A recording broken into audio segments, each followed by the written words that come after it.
Hi, everyone. Welcome back to the Bringing the Human Back to Human Resources podcast. Thank you so much for being here for another week.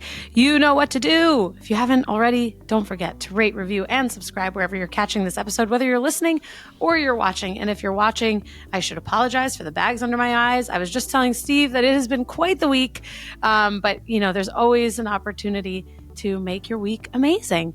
And so let me introduce you to Steve Cadigan, who is a globally recognized talent strategist, advisor, and author who helps leaders and organizations build the future of work, which is the topic of today. And we'll be diving in quite a bit into this topic. As the founder of Cadigan Talent Ventures, he has advised iconic brands like Google, Cisco, Intel, Manchester United, and the BBC, as well as leading venture capital and consulting firms, including Andreessen Horowitz, McKinsey, Deloitte, and Greylock Partners. Best known as LinkedIn's first CHRO, yes, I did say that. Rewind it back in case you missed it. Steve helped scale the company from 400 employees through its IPO, shaping a culture that became the foundation of its success. In fact, I don't even think anyone goes a day without talking about LinkedIn. It is in itself an iconic brand. And his groundbreaking work has been featured at Stanford University, where an entire graduate level course has been built around the culture he helped to create. Since 2021, Steve has been named a top 100 global thought leader in talent and people, and his insights have been featured on Bloomberg, CBS, and CNBC. He's also a sought-after keynote speaker and university lecturer, bringing decades of HR leadership experience across industries and geographies. In 2021, Steve published Workquake, Embracing the Aftershocks of COVID-19 to Create a Better Model of Working, which debuted as the #1 Amazon Hot New release. With more than 25 years as an HR executive and experience living and working in the US, Canada, and Singapore, Steve brings a unique perspective, having sat on both sides of the table as employee and employer. Today, Steve continues to serve on multiple boards, advise progressive organizations, and share his passion for building compelling talent strategies. And when he's not speaking, teaching, or writing, he's coaching basketball, playing tennis, or spending time with his family in California.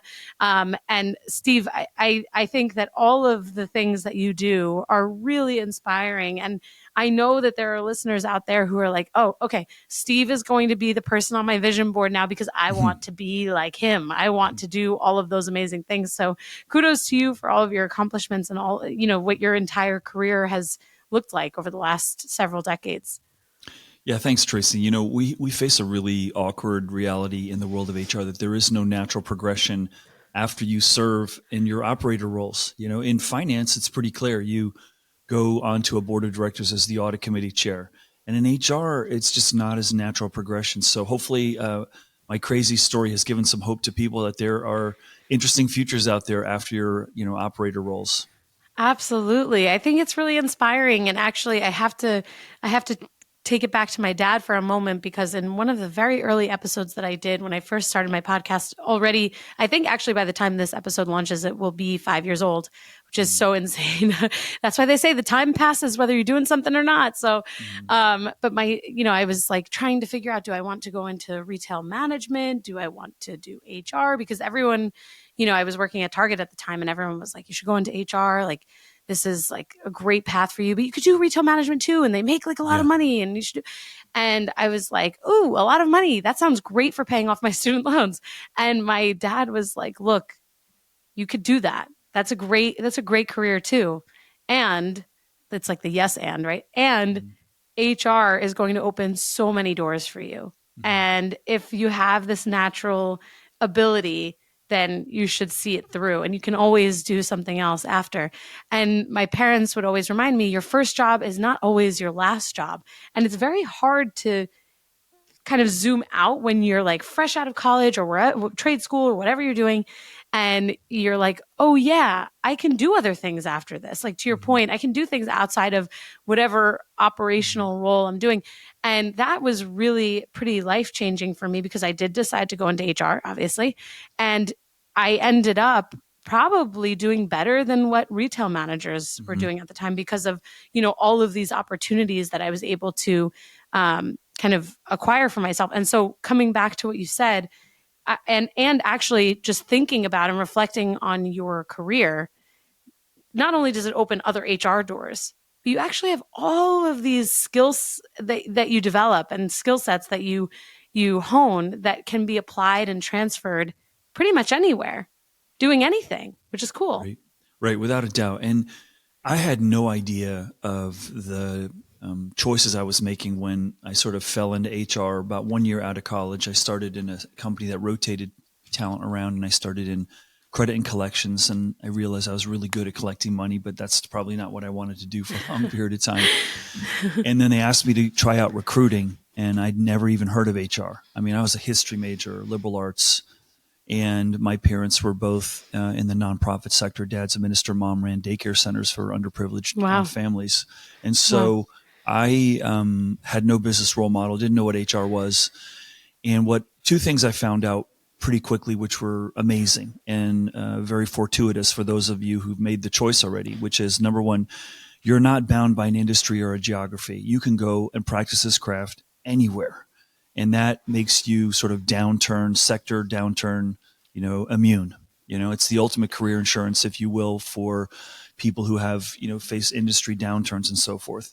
The second thing is you are invited to dip your toes and explore every crevice of the organization. You get to hang out with the production, the manufacturing, the engineering, the operations, the finance, the legal. Like, you are allowed to engage as much or as little as you want to in every corner of the business. And that allows you to meet so many fascinating people, solve so many unique problems that you've probably never faced before.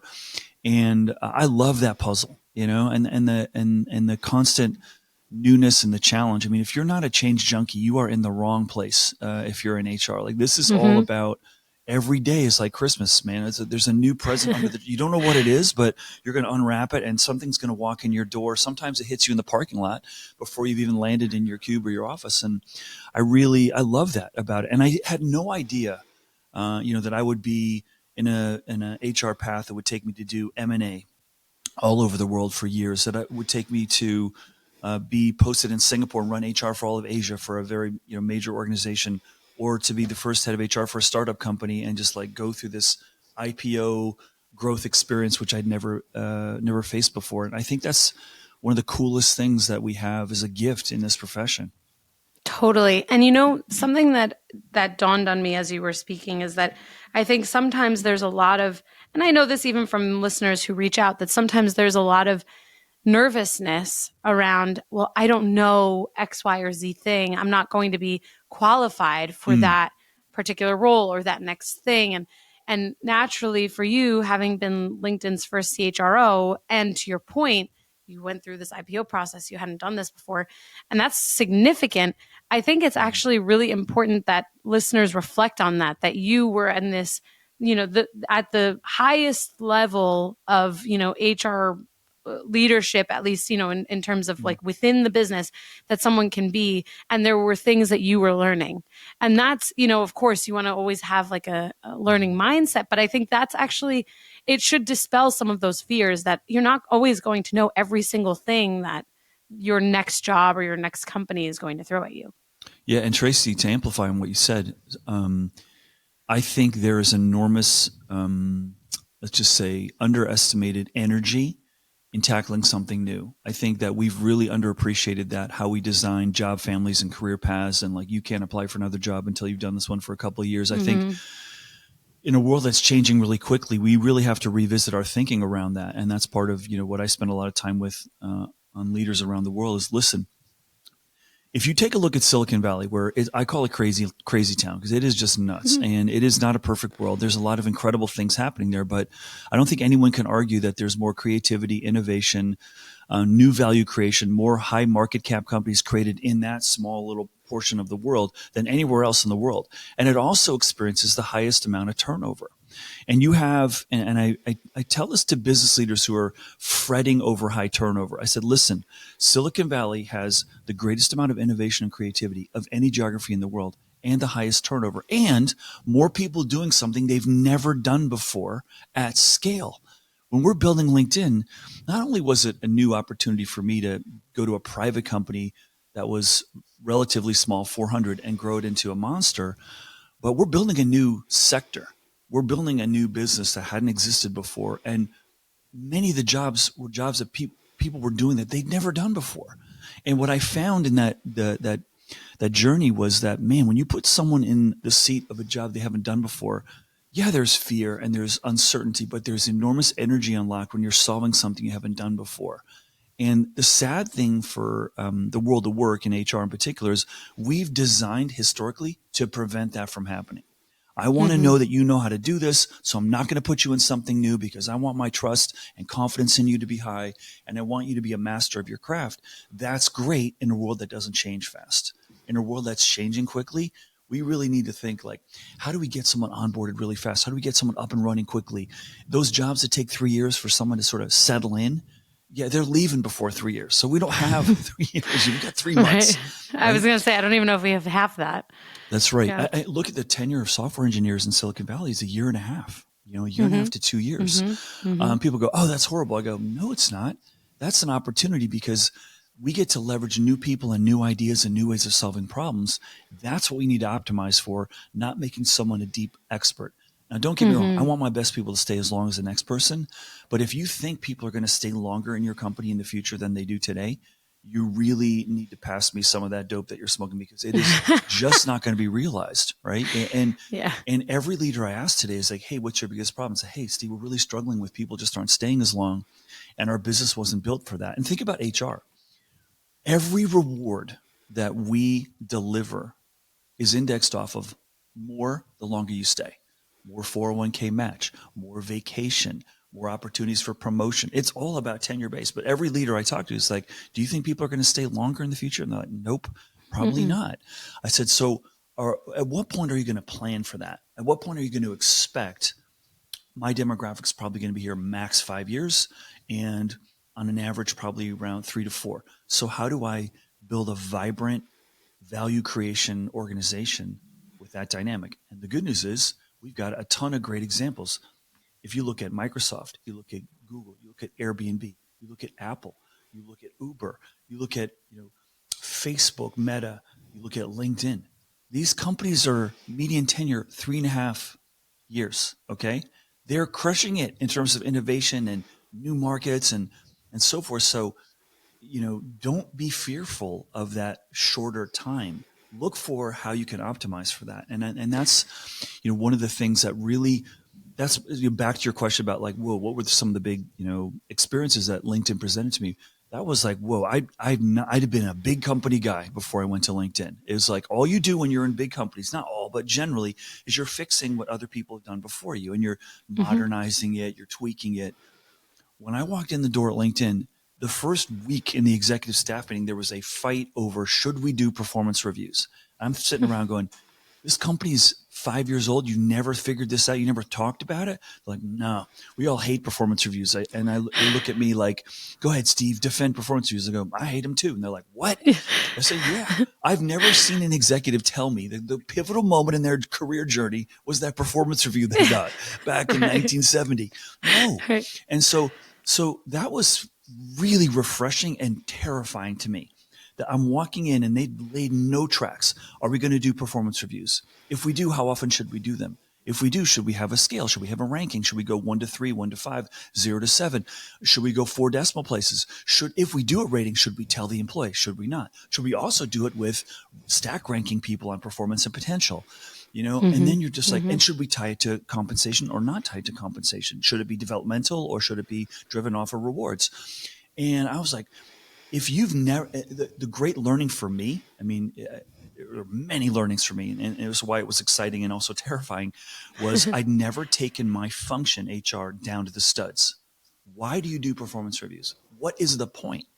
And the best we could come up with is there's a belief that measuring performance achieves, continuity of feedback manager-employee, because a lot of managers, if left to their own devices, would never give the difficult, bad, constructive feedback to the employee who's struggling. So we want to ensure that those tough conversations are happening. But also there's a belief that high-performing organizations give a lot of feedback, right, about performance. So, and we had a board of directors that's like, hey, tell us about your performance review process. And we're like, oh, okay, I guess we better figure this one out. So, there's that. There was, how many layers should we have in the org structure? Should we have 30 layers from the CEO to the front line, or should we have 5? Should the sales organization be like, hey, we've got a European sales and Asian sales, a US sales, and then we've got an enterprise sales, we've got small, medium business sales, or should we have one sales organization? And then the big one was, should we have a business unit org structure, or should we have a functional unit structure?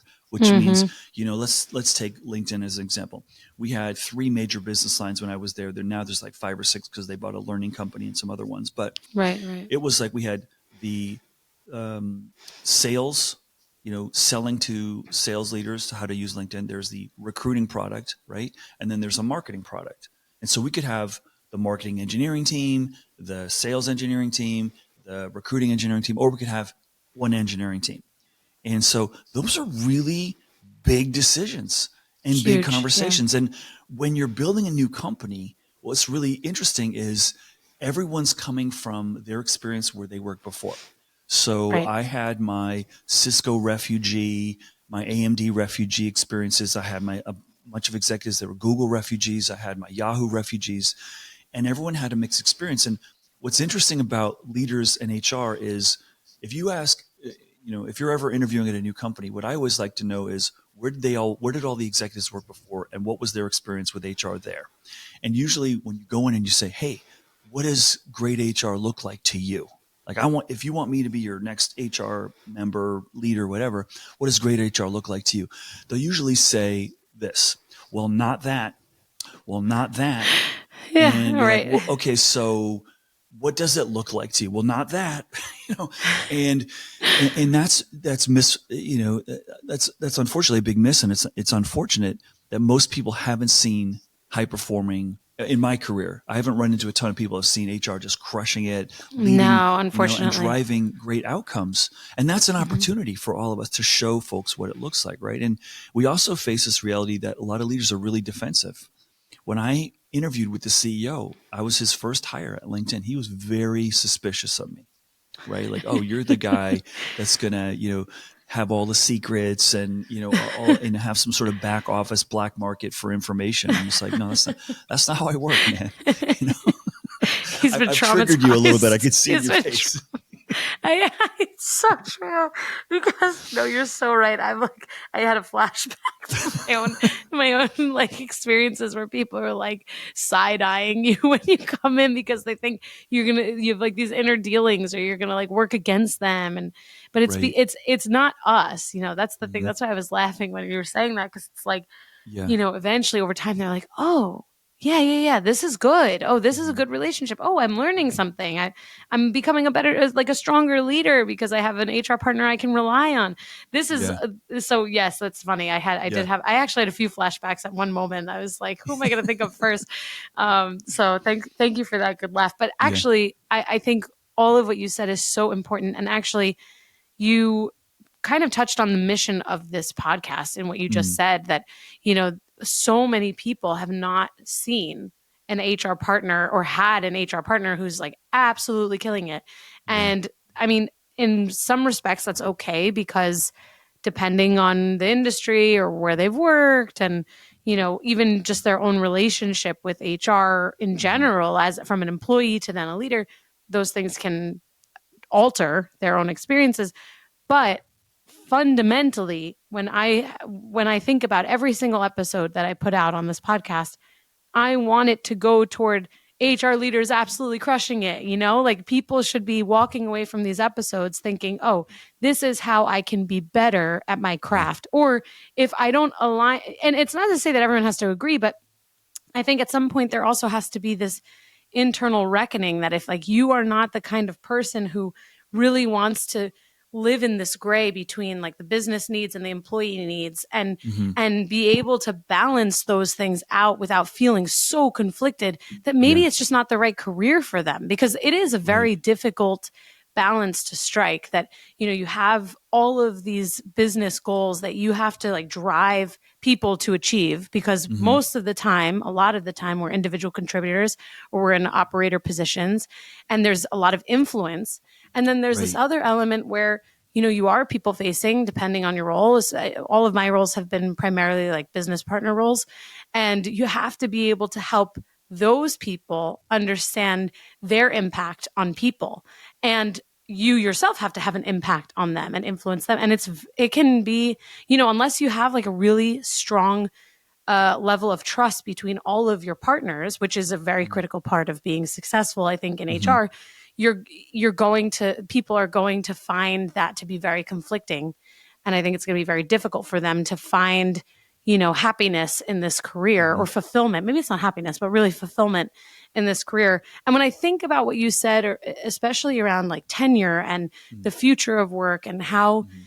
we all interact with, a being okay with the status quo, and B, challenging the status quo and Mm-hmm. saying, okay, well, maybe we don't expect more than 3 years of tenure, and that's okay. What are we going to do to make those 3 years the best that someone has ever had at this company?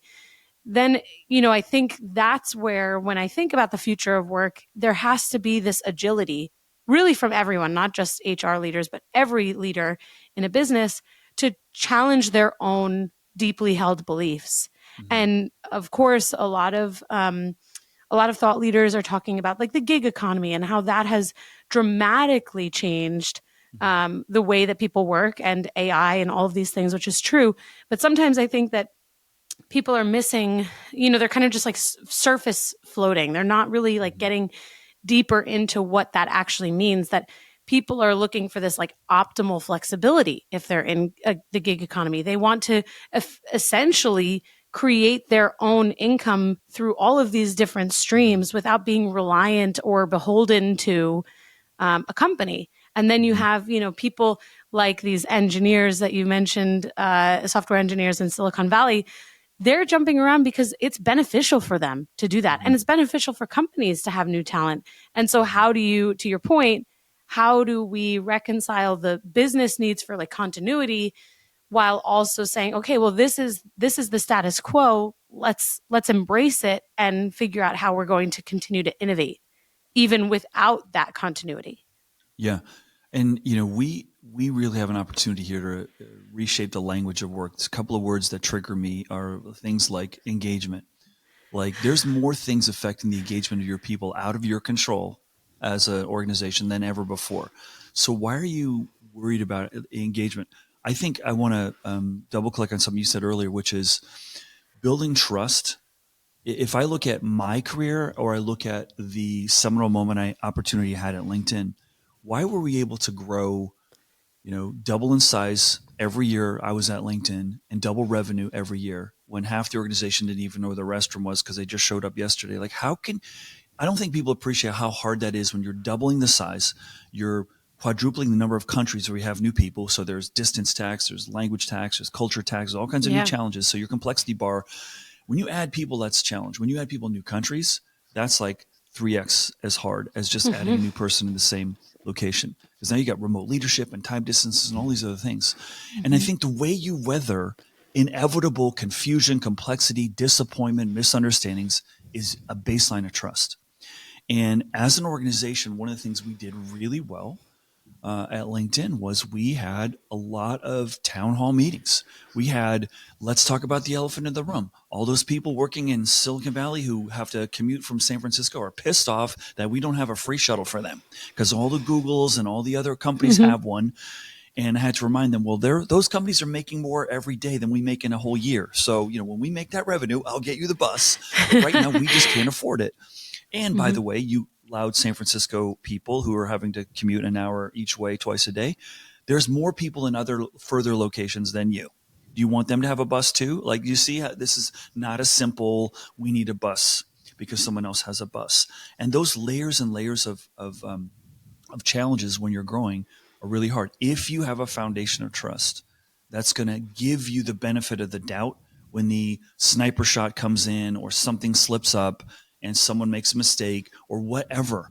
You have to have that. And for me personally, I think one of the reasons I've been able to do as well as I've done is I don't know, it's because my dad was a minister or what, I have an ability to build trust really quickly.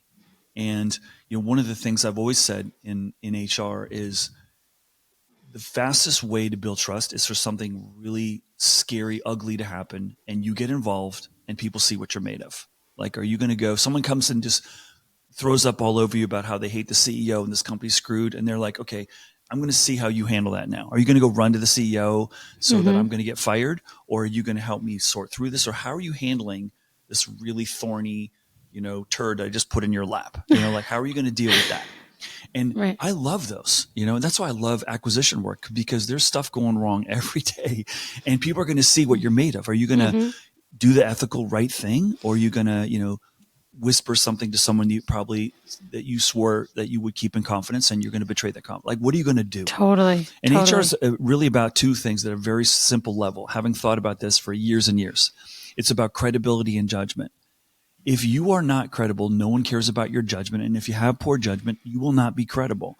And every day you're being given some precious materials that someone's delivering to you, and how you handle that is going to build your credibility. It's going to build your, capacity to show your judgment. And that is gold. And if you have that, you can get a lot done, and more stuff will be shared with you. And it's really hard when you're early in career to know, like, how am I going to, this is really scary stuff. Like, how should I handle this? I can't say nothing, And one of the things that I learned that's really helped me over the career is sometimes some HR people will do everything to keep the leader from screwing up. And sometimes the best learning they have is they have to screw up. Like, hey, I'm thinking of promoting Jim. And you're like, really? Why? Because Susan and Sarah are way more qualified. And if you promote Jim, all the people on the team are going to know that you've got a bias towards guys. I don't think it's going to go well. Yeah, but I'm going to promote Jim. Okay. I could have said, no, I'm not going to let you do it. Or I'm going to say, okay, let's see how it goes. Promote Jim. There's insurrection. People are quitting. So how'd it go? How'd that go? How'd that promotion of Jim go? Yeah, not so good. And who told you it wasn't going to go so good? Yeah, I did. So having to sort of let them fall, let them slip. Obviously not something so egregious, right? If something really scary, Of you got to course. step in. But those kinds of things, like, they have to learn. It's just like kids. Like, don't go into the ladder. Don't go into oh, boom, hurt yourself, boo-boo, right? Right. So yeah, it's so true. I had another momentary flashback there, because it's so true. All we can really do is help to guide a lot of decisions. And I think that in organizations that have maybe a more positive outlook of HR partners or HR as a field of practice, they're more open to the judgment calls that we have, or the decisions that we, help to make. And certainly some decisions we don't make. Like, to your point, that example of Jim, Sarah, and Susan, that's not our decision, but we have this ability to, share our opinion, share our thoughts and concerns. And then that leader then has kind of the bull by the horns, and they decide what their ultimate decision is. And I've seen both sides, where organizations are like, yeah, if HR says that, this is a great idea, then let's go for it. If HR says it's a bad idea, let's listen to it seriously. And then I've been in organizations where they're like, you're, why are you here anyway? I'm going to make the decision that I want to make. And you can give them, to your point, all of these credible warnings that this is what's going to happen. This is the fallout that you should expect. And then they have to learn it for themselves. And whether right or wrong, and no matter how frustrating that might be, there is value in that learning, just as much as there is value in being so trusted as a field of practice and as a practitioner, that, your opinion is so deeply valued. And again, when I think about all of the organizations that I've worked for that have kind of fallen mostly in one of those categories, maybe I can think of one where it was kind of a mix of both. I think that there are pros and cons to both of those things, or both of those environments, because when you're in a place where, leaders have like such a positive outlook on HR, like, which is amazing, sometimes there isn't as much of a challenge, because you're not necessarily being challenged on the things that you believe or that you want to influence. And it's hard to make these sweeping generalizations, because obviously everyone and every organization is so different. But I do think that, again, when I think about this, idea of the future of work, it does put a lot of onus on us as practitioners in this field to I love what you said about credibility and judgment. So true. To build up our credibility and practice better judgment. And I think that even when I think about some of the HR leaders who I learned from because they were so terrible, they had really bad judgment. And so I felt that they were so terrible because they lacked credibility for me. And this is it's I'm going to take that with me probably forever, the credibility and judgment. So thank you for that. Please. I love use that. And one of the things that adds to the complexity of our role is one day we're here coaching an executive on how to be better or coaching a team, and the next day we're having to investigate a complaint. And that really is hard to build, credibility and trust when you have to be the guardian of some regulations while you're also the guardian of everyone's development, and that's a really hard line to play, and as you said earlier, we don't have organizational authority. We have influence, right? And some of the worst HR leaders I worked for took an approach of, I'm going to build so much power that no one can mess with me. Okay. Because I control the budget for promotions and hiring and rewards. And I'm like, no, I took completely the opposite approach, which is I want you to not need me. I don't want to build dependencies on me, because if you, and I use this in my interviews with, mid, early stage HR talent. Let's do a hypothetical. An employee brings you a complaint. Hey, my manager's mistreating me. I need you to fix it. What are you going to do? And just generally, right? They're going to, I'm going to go talk to the manager. Okay. So what did the employee learn there? That they did not learn how to solve their problem. They learned that you're going to take it on. So now the organization needs you. If you help the employee solve the problem, then you've got less fires coming your way. You're just creating more work for yourself, and you're creating a dysfunctional relationship.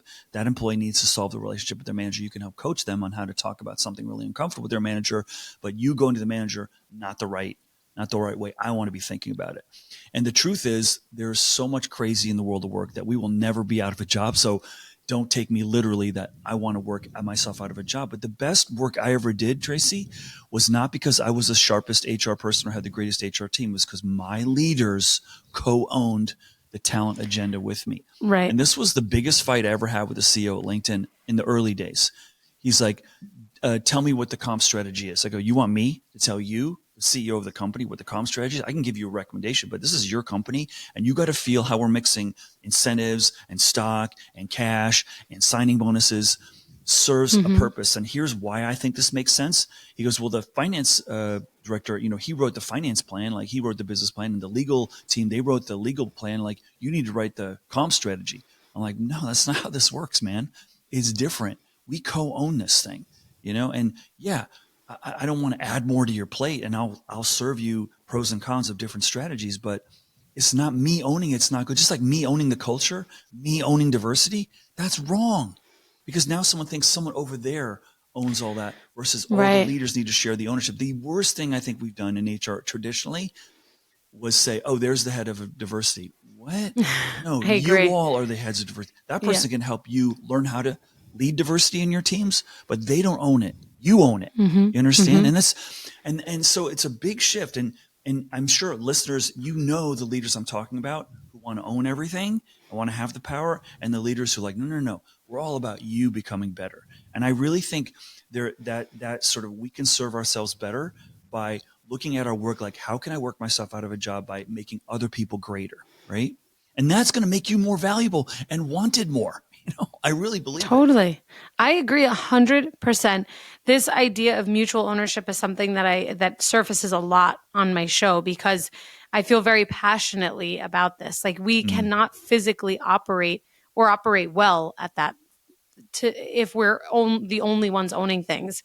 I mean, even when it comes to culture and to your point on engagement, it's very easy. And I can tell you, because my title is Senior Director of Employee Engagement. And it's something that I actually really wish was different. I wish that it was true, because I do HR, it's just that 4 years ago, there was this like, oh, we got to, really focus on the culture. But the reality is that every single person owns culture. Every single person owns whether someone feels fulfilled or unfulfilled at their job, including the individual, by the way. And, at some level, if you're not happy for, a certain amount of time, you have to make the decision. No one's going to make that decision for you. Right. And so this is something like I have my own internal conflict because I'm like, I don't agree that my title makes any sense, because all it does is essentially create a scapegoat for when things don't work, if things don't work. Right. And fortunately that it's not so common, but that's the thing. That's what happens when you have this head of diversity, head of culture, head of whatever, or honestly, any roles within that. Doesn't even have to be head. You then are like, oh, good. So when there's a diversity issue, it's their problem. When there's a culture issue, it's their problem, versus, how do we all contribute to the positive and the negative outcomes of this particular topic? And that's honestly true outside of HR too. We came up with that word engagement because we want our people energized. We want people like loving being here. And that's a great aspiration. I want that too, right? Yes. But I want to create an environment where people can self-discover that, one of the, sarcastic perspectives on HR that I also have is you want to be sure something's going to not work in a company, make it an HR program. Oh, Steve, we need to really, the managers are really feeling down. We need an HR program to get them really excited. I'm like, don't look here. Don't look here. We need a mentoring program because we need more mentors. Okay, well, what are you coming to me for? Like, go make a Do mentoring something. program. Go start mentoring people. Don't wait for me. And and that's sort of like people are like, what? Well, I've got a day job. Just like, this whole like, well, recruiting, your job's to recruit. Like, no, they're not working for me. They're working for you. So, and the best recruiters will tell you the best hires they made are because the hiring manager was super engaged, so it really is a partnership. And I think we're in this spot because we have a lot of those fiefdom HR leaders that a lot of us have worked for in the past, where we got to switch that to, leading people, engaging your people, leaders is what it's about. And I think the challenge is the world of work is just going so crazy and so fast right now. Managers are exhausted. You saw the Gallup survey came out last month, the lowest leadership engagement since they've been measuring it. And by the way, it's always been really crappy, around 30, and now it's below 30. So, let's I know, it's sound really, alarm. really bad. Excuse me. It's been on fire for decades. Right. Nothing new. And that's a shame. We don't invest enough. We don't help them enough. And that falls on us. To your point, Tracy, we get a lot of we're such an easy department to blame for stuff, like so easy to target for being the problem. You blocked me from promoting. Yeah, no, it was the wrong decision, man. Yeah. And so this pace of work is really exhausting people. And I did a podcast. I got just a very 5-minute podcast I release once a week. And the last week's topic was boredom. And all these Harvard researchers have discovered the greatest moments of breakthrough thinking are not when you're in 17 back-to-back Zooms in a day.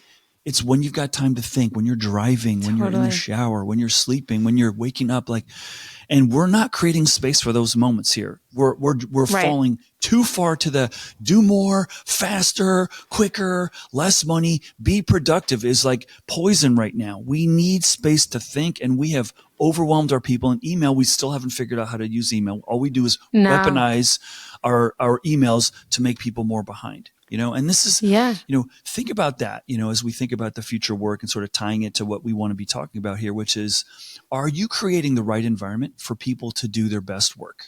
That's what I looked at. Like if you're a sports, coach, what are you doing to put the best people in the right chances for them to win and the team to win? Are you doing that? Not for today, but for tomorrow too, and sometimes we don't have enough time to think. And totally I remember seeking advice from a mentor when I got my first head of HR role. I said, what advice do you have for me? She goes, you're going to have more stuff to worry about than you even know. You're going to have to find a way to deal with that. And I go, oh, how hard can it be?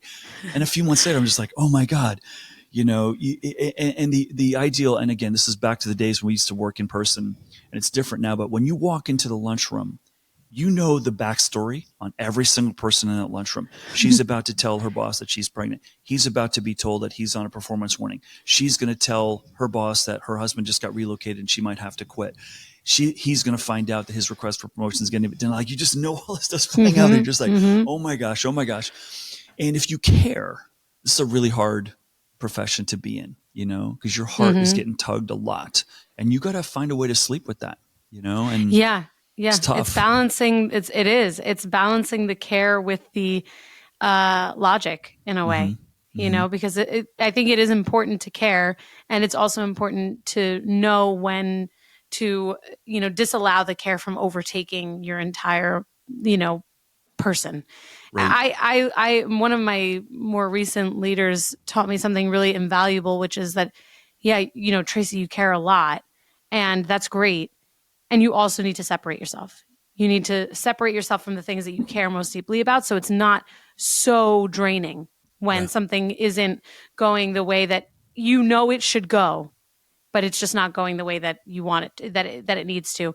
And it was really invaluable advice, because I think that's something that, especially as people scale in their careers, you know the answer. You might know. We just talked about this in terms of like, oh, this is going to be the fallout if you promote Jim instead of Susan and Sarah. Yeah. You might know the answer, but that actually sometimes really doesn't matter, because just as much as you know the answer and you care that you want to prevent all of the outcomes, all of the negative outcomes that can come from the opposite decision, you have to be able to be like, okay, they decided something else, and that's that. And you Yeah. you walk away and you continue on with your day, and you don't let it eat you up inside. And it's one of the more, I would say, invaluable learnings that I've had in the last 5 years, because it's what has allowed me to transform not only as an individual contributor, but also as a manager of a team, because I'm like, oh yeah, I have to be able to let certain things go, which is really just very, very, very difficult. Yeah. I Very got the same difficult. feedback, Tracy. At one point, I was really upset that the vibe of the company was really down. We're just getting slaughtered in employee surveys. It was the early 2000s after the dot-com bubble burst. And think of this whole company. It was like 1,500 people. I was in Canada, but half our employees were in the States. The share price had been like over 100, and now it was sitting around $9. So everyone on paper had seen a pathway to financial freedom, and it just evaporated overnight. And then that led them to question leadership, even though, Yeah. every other dot-com company had been through the same thing. People were pissed. So I go to my CEO. I was like, listen, I think I'm going to resign. Like, this is the most miserable environment I've ever worked in. And he was really a tough leader. And people had told me, don't work for that guy. He's really sharp edges. And I said, so I think I'm going to resign. He goes, let me take you to lunch before you quit. I want to have one more conversation with you. And he'd relocated me from Asia to Canada for this role. He sat me down and he brought a book, Jack Welch's book called Winning. And he'd highlighted the whole book, which is basically an HR Bible. If you haven't read it, it's phenomenal. I haven't. It's phenomenal. And he said, listen, I have not been the best boss for you. And I'm going to commit to be the best boss for you and make this the best job you ever had. And he made a bunch of other commitments. He goes, and I need to give you some feedback. You have too high expectations. You need to appreciate that we are going to have to make some hard decisions, and making people happy is not in the plan right now. It's doing right for the shareholders and doing right for the company. And if we don't make these hard decisions, the whole company's gone. So it's going to be hard, and you need to steel yourself for that. And I can help you with that. And it just led me down this path of, we really, I think, sell ourselves short if we over-index on happiness, because happiness leads to mediocrity. It leads to people not talking about the hard stuff or giving direct feedback or disagreeing. Like, that's not a happy environment. I want a winning environment. And I want people happy, but the goal isn't happy. The goal is winning. And winning means tough conversations, difficult conversations. And that's what we need to equip leaders with today. And that's why we do performance reviews, by the way, so that we build a muscle. And by the way, the greatest leverage for AI in HR is help me deliver a tough message. And you can get so many helpful hints on that, right? And so I share that story because I was down and out and ready to, take my family out of the I was like a really hard decision. And I decided to stay. I'm like, what leader reads a whole book for me, promises it's going to be the best job I've ever had. And he was 100% right. That became the greatest job satisfaction moment for me. It wasn't a company anyone ever heard of, and no one ever talks about it. And they've since been acquired, and so their name is dissolved. But it was PMC Sierra. And that CEO, Bob Bailey, he changed my life. And he really, and that was invaluable. Like the feedback you said that you got, like, hey, we're going to have to do some hard stuff here. And if you keep hanging on to that, and listen, we're in the service business, which means saying no doesn't feel like you're giving good service. But if you keep saying yes, you will drown. You know, and that's my biggest challenge my entire career is learning to say no.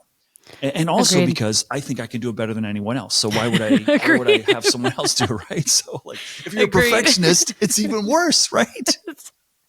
Yeah, it's like, I could do that. I could do that too. I could do that. I can keep doing that. And I could, and then you ultimately, you do drown and you're like, oh crap, what have I done? Then you find yourself at home with your kids and you're not at home with your kids. You're thinking about that board deck you got to get ready, that presentation for tomorrow, that big termination that the manager's going to screw up. And you're just like, oh, and it's just not a good place. Not a good place. Totally. Yeah.